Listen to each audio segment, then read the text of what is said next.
South Korea is making all-out efforts to recover from last week's deadly flood damage. At least 18 people have died, with 9 still missing. And President Lee Jin-sook is making sure that the government backs and supports the affected residents with all available resources and administrative capabilities. He also pledged to expedite the designation of special disaster zones. Applications for the Livelihood Recovery Consumption Coupons to boost the local economy and support citizens began on Monday. All Korean citizens and some 350,000 non-Korean residents are eligible to receive at least around $180. At least 18 people are dead and 9 missing after days of torrential rain trigger landslides and flash flooding across South Korea. Recovery operations are in full swing as the government rolls out emergency measures to support survivors and restore damaged infrastructure. Our Kim Jung-sil has our top story.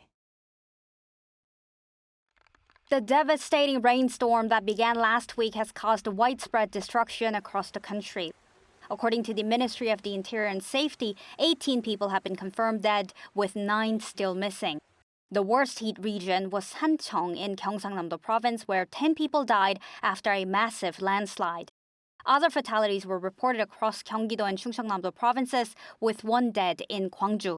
The search for survivors continues, but dangerous, unstable terrain is making recovery efforts difficult. More than 14,000 people have been forced to evacuate, seeking shelter across 15 provinces. Over 4,000 instances of property damage have been reported, with submerged roads, collapsed embankments, and flooded farmland, along with significant destruction to private property. I've been running this business for 10 years. What is this? My fridge and everything. My house, too. In response, the Ministry of the Interior and Safety announced Monday a comprehensive financial relief package for affected areas. Local governments are providing immediate financial support, mobilizing disaster relief funds for shelters, supplies, and emergency recovery operations. The government is also offering tax exemptions for vehicles, homes, and agricultural equipment that were destroyed, as well as delayed tax payments and other relief measures for residents burdened by the damage. Newly appointed Minister of the Interior and Safety Yoon Ho-jung visited one of the hardest-hit areas on Sunday, assuring the public that restoring normalcy is now a top priority. We will mobilize all available resources from local governments and relevant agencies to ensure that recovery efforts are swift and effective. While recovery efforts are underway, the full extent of the damage remains uncertain. Kim Jung-sil, Arirang News. And President Lee Jin-sook toured a southern county in Gyeongsang-namdo Province today, which has been hit hard by recent downpours. He called for the need to speed up designating flood-hit areas as special disaster zones. Our top office correspondent Yoon Jung-min reports. Stepping on the ground where a trail of devastation was evident, President Lee Jae-myung met with residents, many of whose homes and farms had been turned into wreckage. He was in Sancheong-gun County in Gyeongsang-namdo Province on Monday, where at least 10 people were killed and 4 are missing. 뭐가 필요하세요? 축사 들어가는 그 입구에 그거 입구가 지금 딱 양쪽으로 막혀갖고 장비로 뭘 제거해야 되는데. 예. The president also met rescue workers and was briefed about the situation by the county's deputy mayor. 왜 피해가 저렇게 읍에 집중됐을까요? 구름이 머물러 있으면서 빠져나가리라고 예상을 지금 저희들이 했었는데 빠져나가지 않고 정체를 하면서 집중적으로. The president expressed his condolences and instructed officials to establish measures to prevent such disasters from happening again. He asked rescue workers to do their best, searching for the missing, as he listened to the suffering of the people. The president asked officials to provide recovery and relief support that people actually need, as he heard from the residents that they are in short supply of shoes and underwear because they had to evacuate abruptly. For that, he called for speedy aid, in line with the announcement the previous day, to swiftly designated areas hit hard as special disaster zones to help facilitate financial and recovery support, while also mentioning providing special grants. Present at the site was the new Interior Minister Yoon Ho-jung, who was instructed by the president to use all available measures to help support the residents affected. Yoon Jung-min, Arirang News. Now, in other news, President Lee Jae-myung's cabinet is continuing to take shape, with several appointments confirmed and one notable nomination withdrawn over the weekend. Our Presidential Office correspondent Song Yoo-jin tells us more. South Korean President Lee Jae-myung is building his first cabinet, but not without a few bumps along the way. On Sunday, President Lee withdrew his nomination of Lee Jin-sook, the former president of Chungnam National University, as education minister. President Lee has been carefully weighing up his decision, listening to a wide range of opinions. On Saturday, he met with Kim Byung-gi, floor leader of the ruling Democratic Party, and Song Won-sok, interim leader and floor leader of the main opposition People Power Party, to hear their views as well. The nominee had come under fire following allegations of plagiarism in her academic work and controversy over sending her daughter abroad alone to study while still a middle school student, which is illegal under Korean law. Woo added that the government will search for a new candidate to lead the education ministry. However, the president is standing by his pick for the Minister of Gender Equality and Family, Democratic Party lawmaker Kang Seon-woo, who's also facing backlash over allegedly mistreating her aides. After thoroughly reviewing the issues raised, Kang's explanation and opinions shared through various channels, the president has made his final decision. President Lee has filled 7 of the 19 minister posts in his first cabinet so far, 6 new faces and 1 holdover, retaining Agriculture Minister Song Mi-ryong. More appointments could follow this week as confirmation hearings have been completed for all but the Culture and Land ministries. In South Korea, minister nominees must go through parliamentary confirmation hearings, though it's the president who makes the final decision. Song Yoo-jin, Arirang News.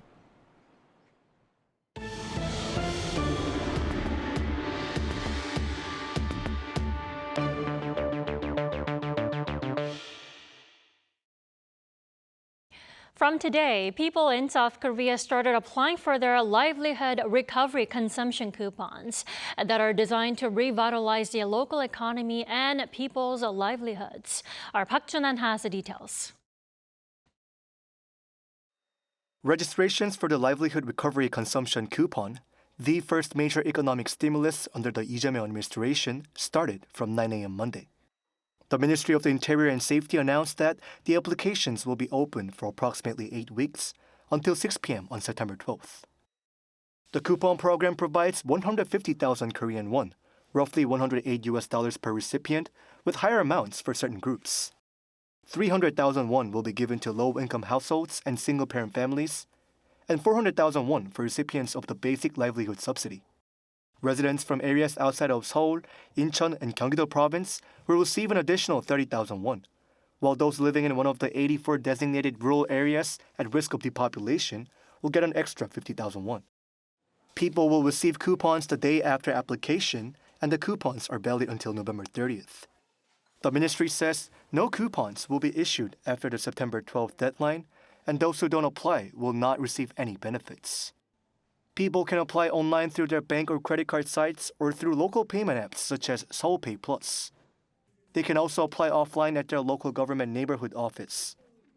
Online registrations are available through either mobile devices or computers. To prevent system overload and congestion, the first week from Monday through Friday will follow a day-of-the-week system based on the last digit of the applicant's birth year, 1 or 6 on Monday, 2 or 7 on Tuesday, and so on. Weekend applications are only available online.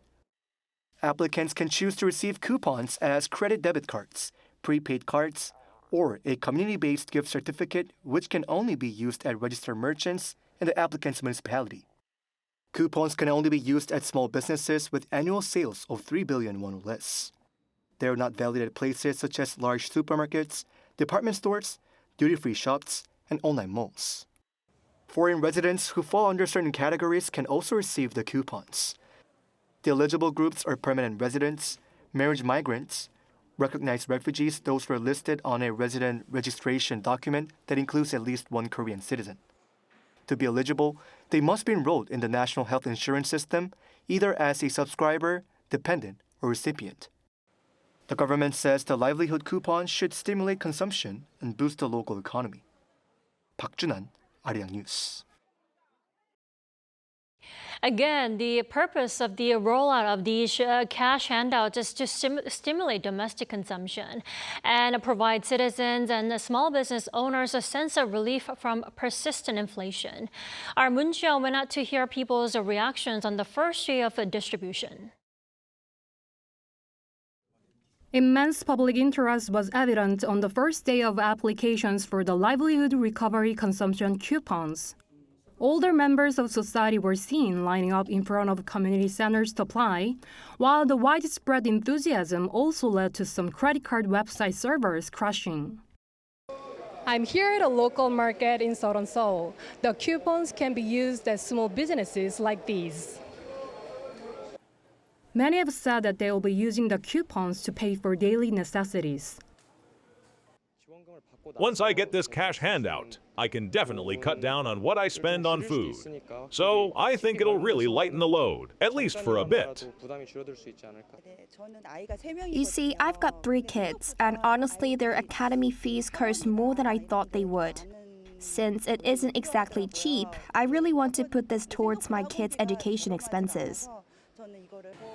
On the small business front, owners are holding on to the hope that the consumption coupons will give the economy at least a temporary lift. I think it'll be easier for people who might have eaten less meat because it's pricey now. We expect this to create a virtuous cycle for the entire livestock industry. And if our sales increase significantly, allowing us to pay more in taxes. I believe that would be beneficial for everyone. I guess with these livelihood coupons, consumer spending will pick up for a little while, but it won't last long. So the market will probably only be active for a bit. And once these coupons are all used up, I'm worried the economy might drop again. Experts expect the coupons to boost consumption. However, they also point out that they are a stimulus measure rather than an economic growth strategy. When looking at different income levels, for high-income earners and upper-middle-income earners, the issuance of these consumption coupons is more likely to result in an increase in excess savings rather than driving additional consumption. Conversely, for lower-middle-income earners and below, we believe these consumption coupons will clearly and directly translate into consumption. Meanwhile, the government plans to meticulously work with local governments to ensure that not a single citizen misses out on receiving them. Moon Ji-young, Arirang News. Japan's ruling coalition has lost control of the upper house in a major political setback. For the first time in 70 years, the long-ruling Liberal Democratic Party has failed to hold its majority in both the lower and upper houses. Our Choi Soo-hyung reports. Japan's ruling coalition has failed to secure a majority in the upper house. In the election on Sunday, the ruling coalition, comprised of the Liberal Democratic Party and its partner Komeito, lost its majority, gaining only 47 seats. To keep the majority, the ruling coalition parties needed to win at least 50 seats, adding to the 75 they already held. But the LDP won just 39 and Komeito got 8, falling short of the target. Currently, Japan's House of Councillors has 248 members, each serving a 6-year term. Every 3 years, half of the seats are up for election, and this year, 125 seats were voted on, including 1 vacant seat in Tokyo. As a result, the ruling camp now holds 122 seats, while the opposition claimed 126, taking over the upper house. Following last year's major defeat in the House of Representatives election, the Liberal Democratic Party has lost ground again. This is the first time since the party was founded in 1955 that the LDP-led government has failed to hold a majority in both the lower and upper houses. Taking its place is the rising Democratic Party for the People, which advocates a moderate line and gained strong support, winning 17 seats. The party earned votes with appeals to ordinary people, such as raising take-home pay and lowering insurance costs for young people. The right-leaning Sansato won 14 seats by promoting a Japanese-first policy, including restrictions on foreign land ownership in Japan, despite criticism for discriminating against foreigners. Voter turnout was 58.52%, rising more than 6 percentage points compared to 3 years ago. Regardless of the election results, experts say bilateral cooperation between South Korea and Japan will remain positive, especially on external threats. We need to deal with this non-conventional, new emerging threat as well. And of course, challenges from China, technologically, economically, and even politically, is not simple at all. So having had all this, conflicts and threats and challenges surrounding us, I think, again, the bilateral relationship will remain pretty much, again, the cooperative. Japanese Prime Minister Shigeru Ishiba is now expected to come under pressure to resign after the consecutive defeats. However, right after exit polls, he stated that he would fulfill his responsibility as the leader of the largest party, showing his determination to remain in office. Choi Hyung, Arirang News. From K-pop to Korean content, as the country's culture spreads, learning Korean has also become a byproduct. As more people seek to learn the language, the efforts of countless Korean educators at home and abroad are becoming crucial. Our An Sung-jin went to this year's World Korean Educator Conference to learn more about this. Korean meets the world, and educators open the future. Under this theme, hundreds of Korean language educators gathered for the 17th World Korean Educator Conference. Hosted by the Ministry of Culture and organized by the King Sejong Institute, the conference brings together teachers working at the latter's institutes across the globe. This year's event welcomes around 160 Korean teaching professionals from more than 100 such institutes in 49 countries. The recipient of this year's Top Teaching Award was acknowledged for introducing a unique lesson plan integrating writing courses through social media, and a cultural and language exchange program with Korean students studying abroad. Rather than exposing Korean just as a language, I hope to teach it as a bridge to communicate with the world. The conference offers a range of programs designed to share the latest teaching methods and strengthen the expertise of Korean instructors, including practical workshops and curriculum discussions, and showcase innovative classroom techniques. The demand for Korean culture is only going to increase, so we plan on expanding content that can be used in Korean teaching classes. We are also seeking to establish an online platform and network to share ideas and communicate, to firmly ground Korean learning education. The 4-day-long conference will continue through the end of the week, with professional development sessions aimed at building global connections and advancing Korean language education worldwide. An Sung-jin, Arirang News.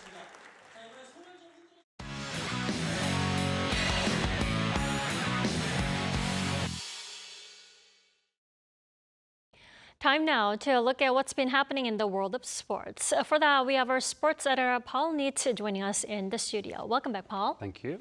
So why don't we start with badminton. Yet another title for world number one, An Se-young. Yes, you're right. That's number 6 for the year for the world number one. An Se-young's most recent win was the Japan Open in Tokyo on Sunday in the singles final, and swept world number 2 Wang Zhiyi of China in straight sets, 21-12, 21-10, and did so in just 42 minutes. And actually went behind in the earlier part of the first game, 5-7, but found her rhythm and never looked back. She's now won 6 of the 7 Badminton World Federation competitions this year, wasting no time at all, and will compete in the China Open from July 22nd to the 27th. She is certainly on a roll. Now moving on to football, the 2025 K-League season is heading towards the business end now. It is indeed, yes, and the weekend saw the second round robin come to an end, and the third begins tomorrow with round 23 Jeonbuk are the runaway league leaders, sitting 12 points clear of Daejeon in second. On Saturday, Jeonbuk came back from 2-0 down to beat Pohang Steelers away, while Daejeon, having been 2-0 up, drew 2-2 with Gangwon. Jeonbuk are looking for their first K-League 1 title since 2021 and are edging ever so close. The Green Warriors are now unbeaten in 18 matches in the league. Elsewhere over the weekend, FC Seoul moved up to 4th following a 1-0 win over Ulsan. It was their first win over the Harangi in 8 years and was won via a wonder goal by ex-Premier League star Jesse Lingard. Afterwards, Lingard said the goal was in his personal top 5. K-League 1 goes through 3 round robins of 11 matches for each team, followed by final A and B after round 33, when the top 6 play each other once more, so too the bottom 6.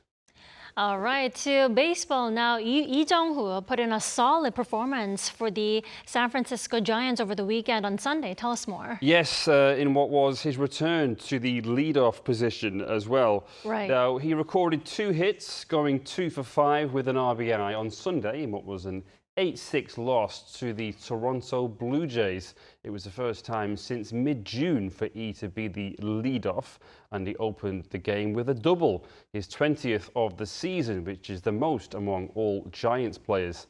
His RBI came in inning number 6, while the Giants are 3rd in the National League West. He's batting at currently .249 for the season, but is at .306 for July, following his 4 multi-hit games.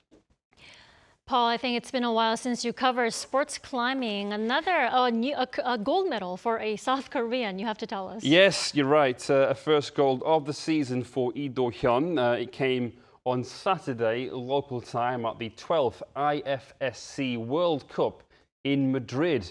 In the men's lead final, Lee outclimbed Spain's Alberto Gines Lopez and Japan's Satone Yoshida to claim the top spot.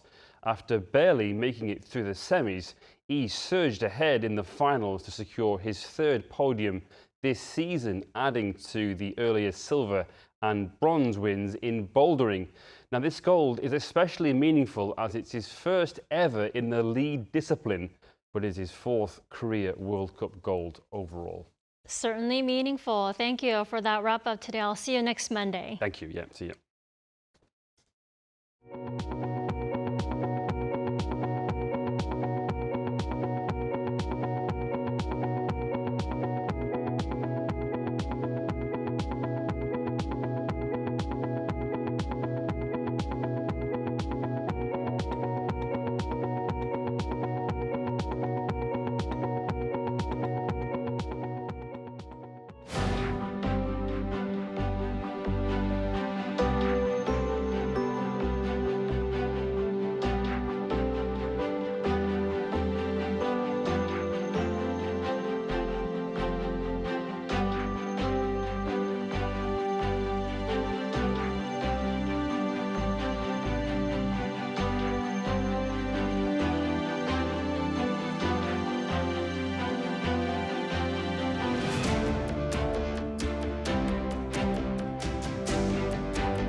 The heatwave warnings have been expanding and strengthening. Heatwave advisories are in place in most areas except Gyeonggi-do, Gangwon-do, and the Gyeongsang-do provinces. Daytime temperatures will rise to around 33 degrees Celsius in most regions tomorrow. With high humidity, the temperatures will feel as high as 36 degrees in some places. There have been sudden showers due to severe atmospheric instability nationwide. The amount of rain expected in showers until tonight is around 5 to 60 millimeters. Especially in the south, there might be strong rain of around 30 to 50 millimeters per hour.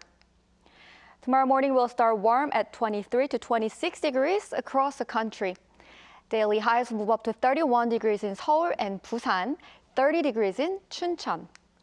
Showers along with the summer heat will continue for the time being. That's all for Korea. Here are the weather conditions around the world.